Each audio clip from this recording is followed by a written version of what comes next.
Hi, my name is Sireen Benjafar, and I'm here today with Shane Murphy, Vivek Nimgaonkar, and Kailash Sundaram, members of Wonk, PPI's Student Association, and authors of the paper Setting the Curve, Ranking Colleges by Economic Value Add. Using the college scorecard released by the Obama administration, they ranked colleges to help students identify which universities would provide the biggest boost to their income and contribute most to the graduate's financial success. Welcome, guys. So to start off, I just wanted to ask, what inspired you to research this topic? Great. So, as members of Wonk, the Penn Wharton Public Policy Initiative Student Association, we work towards allowing students to engage in public policy research. And so we had been looking to do a longer-term research project that allowed for the chance to do some quantitative analysis. And so in coming up with the topic, actually Shane had the original idea to address the college scorecard. What we were looking at was trying to figure out what colleges added to the future success of their students that was independent of any particular quality of that student. So how did you go about setting up your analysis? So we took this statistic that reported the average earnings of the median student 10 years after graduation, and we adjusted it for the cost of college, and then we adjusted it for unemployment of the college's graduates. And then we tried to figure out what portion of that value could be explained by the college itself. We actually did compile a ranking and a list of the schools in the college scorecard database, and so there are actually 3 different forms of that list using 3 specific variants of a very similar metric that Shane's already talked about. But we don't necessarily mean to identify the single college in the country that has the greatest value add and shout out, this is the #1 school in the country. Our hope was really to offer students a way to compare similar schools, because we see students approaching the college decision as having baskets of choices. Maybe a particular school is interested in a certain area of a certain profession or a certain subject area, and so they're considering similar schools that all address that area or that are a similar size or in a similar location. And so this is really an opportunity for students and then also for policymakers to evaluate how similar schools are doing relative to one another, more so than just a ranking list of the top schools. I'm curious about what implications this model has for students and for universities and for policymakers, like you mentioned a little bit before. Primarily for students and parents, it allows them to figure out which colleges can provide the best economic gains in the long term. There's a lot of talk about as students graduate from college and they're burdened by huge loans. And so one of the things that this helps with is finding colleges that give you the highest paying income so you can pay off these loans.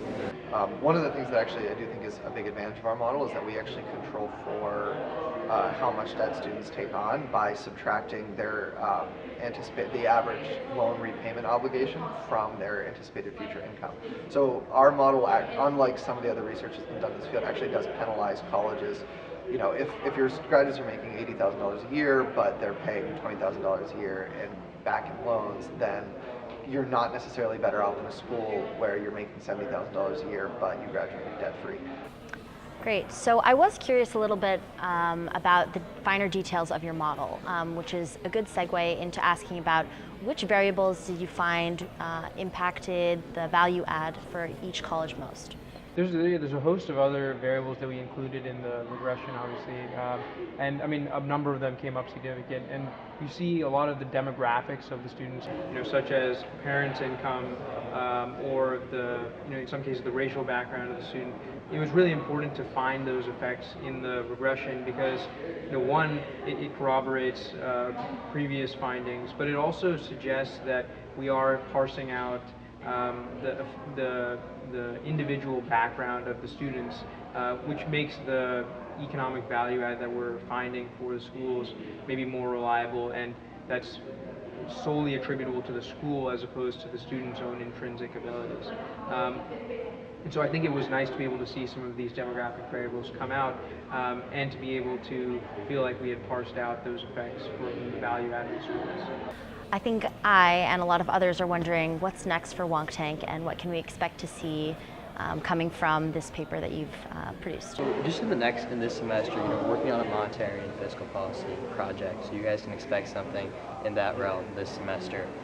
Looking forward, we're hoping for yearly updates on this education research project. So we're going to hope, as we get more data from the Department of Education from other sources, we're going to hope to update our results. I think Shane's going to speak a little bit more. Yeah, I mean, we're hoping not just for Wonk to expand on our current research, but we're very excited to see what this sort of data set produces in terms of other researchers kind of building off of this idea.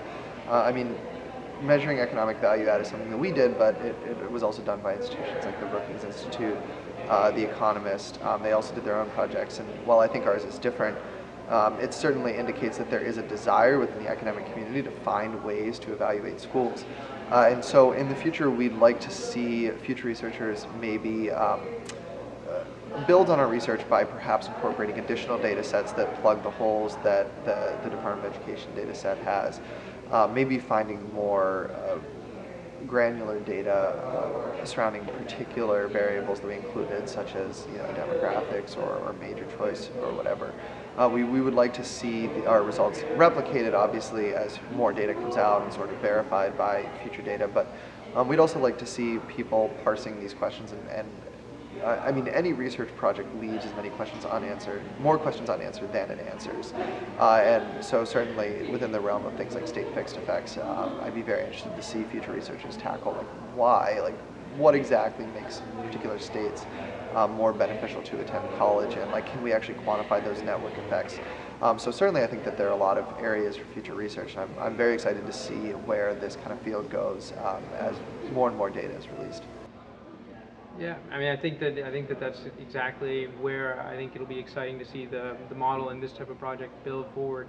As the data set gets richer, it'll be possible to update the model, and as Shane said, it'll be possible to tackle some of these specific questions, and for policymakers, come up with more specific, conclusive findings about how money that's invested in schools at the local and federal levels is impacting schools' performance, and to find out where, as much as is possible, where the investment by government is being best served. Well, thank you so much for all of your time, and it was great to hear about all of your research, and we look forward to seeing what else Wonk produces in the future.